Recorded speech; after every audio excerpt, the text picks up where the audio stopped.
bersama dalam program pemahaman Alkitab hari ini dengan tema mengarahkan hati dari bacaan Alkitab Bilangan 21 ayat 4 sampai yang ke-9.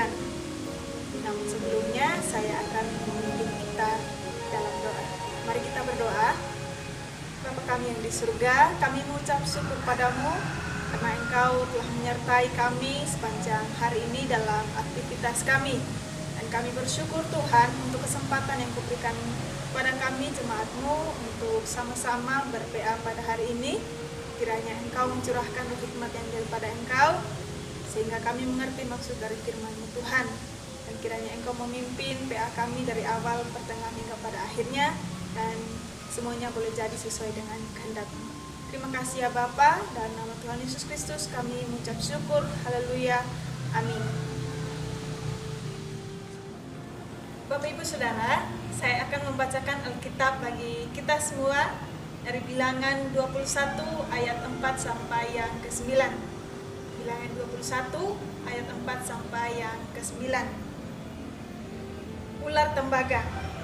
Setelah mereka berangkat dari Gunung Hor, berjalan ke arah Laut Teberau untuk mengelilingi tanah Edom, maka bangsa itu tidak dapat lagi menahan hati di tengah jalan. Lalu mereka berkata-kata melawan Allah dan Musa, "Mengapa kamu memimpin kami keluar dari Mesir, supaya kami mati di padang gurun ini? Sebab di sini tidak ada roti dan tidak ada air, dan akan makanan hambar ini kami telah muak." Lalu Tuhan menyuruh ular-ular tedung ke antara bangsa itu yang memagut mereka, sehingga banyak dari orang Israel yang mati. Kemudian datanglah bangsa itu mendapatkan Musa dan berkata, "Kami telah berdosa sebab kami berkata-kata melawan Tuhan dan engkau. Berdoalah kepada Tuhan supaya dijauhkannya ular-ular ini daripada kami." Lalu Musa berdoa untuk bangsa itu. Maka berfirmanlah Tuhan kepada Musa, "Buatlah ular tedung dan taruhlah itu pada sebuah tiang. Maka setiap orang yang terpagut, jika ia melihatnya, akan tetap hidup." Lalu Musa membuat ular tembaga dan menaruhnya pada sebuah tiang. Maka jika seseorang dipagut ular dan ia memandang kepada ular tembaga itu, tetaplah ia hidup. Demikianlah firman Tuhan, dan saya akan memberikan pengantar dari teks yang akan kita hayati bersama.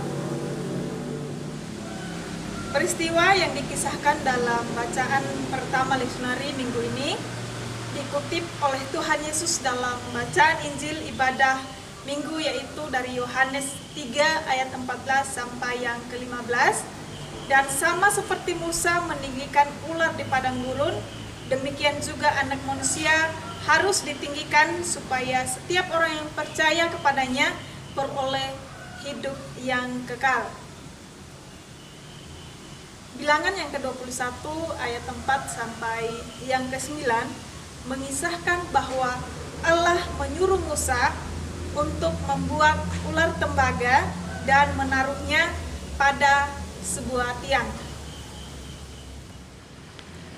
Dan siapapun yang dipagut ular, jika ia mau memandang kepada ular tembaga itu, maka ia akan tetap hidup.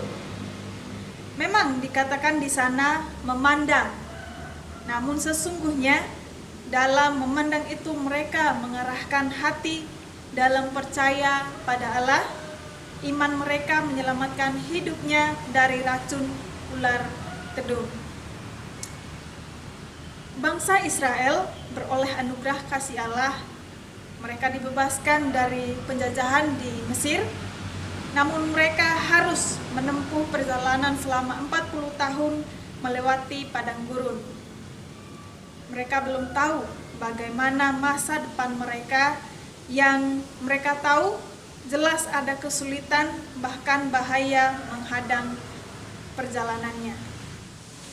Bangsa Israel mengeluh kesulitan selama perjalanan ke tanah perjanjian. Mereka menggerutu berkata tidak ada roti dan air, padahal mereka diberikan makan dan minum oleh Allah. Roti mana yang tersedia dianggap hambar dan mereka muak. Mereka tidak lagi ingin ke tanah yang dijanjikan Allah.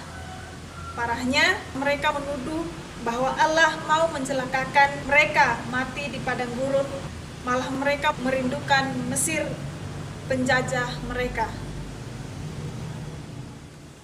Bangsa Israel melihat kesulitan dan mata mereka tertutup untuk melihat pengharapan dan pertolongan Allah. Padahal Allah hadir menyertai perjalanan mereka, tetapi dianggap tidak berarti. Pertolongan Allah telah dialami bangsa Israel, tetapi itu dianggap tidak berarti. Karena bangsa Israel mengeluh, menggerutu, mereka harus melewati ular tedung yang siap memanggut dan bisanya sangat beracun. Saudara, sikap mengeluh ternyata mengundang celaka. Seperti keluhan bangsa Israel, keluhan dan gerutu berpotensi memancing masalah baru. Suasana jadi tidak enak, orang lain bisa jengkel pada kita. Justru menimbulkan kesulitan-kesulitan baru. Gerutu kita ternyata seperti mendatangkan ular berbisa yang siap memanggut kita.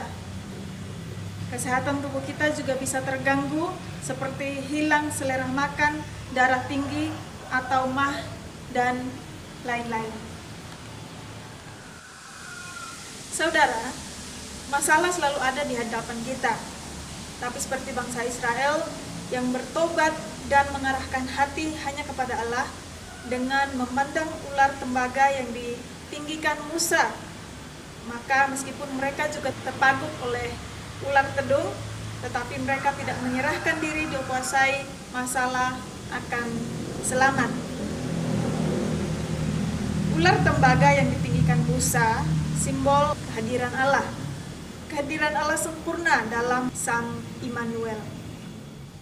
Adakah saudara dihadang masalah seperti ular tedung berbisa yang memanggut, sakit penyakit, kesulitan ekonomi, beban hidup akibat pandemi virus corona yang telah berlangsung selama setahun ini bisa mematikan seperti ular tedung berbisa? Tapi kita yang tetap percaya akan selamat, percaya artinya memandang Tuhan Yesus sebagai wujud kasih Allah dalam kehidupan kita. Percaya bukan berarti mengabaikan masalah. Bangsa Israel di padang gurun tentu sebisa mungkin menghindari ular-ular tedung yang ada di sekitarnya dan jangan sampai ular melilit di tubuh. Percaya artinya tetap berjalan dengan mengarahkan perhatiannya pada Allah apapun keadaannya. Dan selamat artinya terus melangkah berkarya dalam pengharapan. Sekalipun mungkin juga terpagut, ada rasa sakit dan penderitaan, tapi racunnya tidak mematikan. Malahan mampu merasakan kedamaian hati dalam kasih Allah bila kita mampu mengarahkan hati kita kepada Allah. Amin. Demikian pengantar singkat yang dapat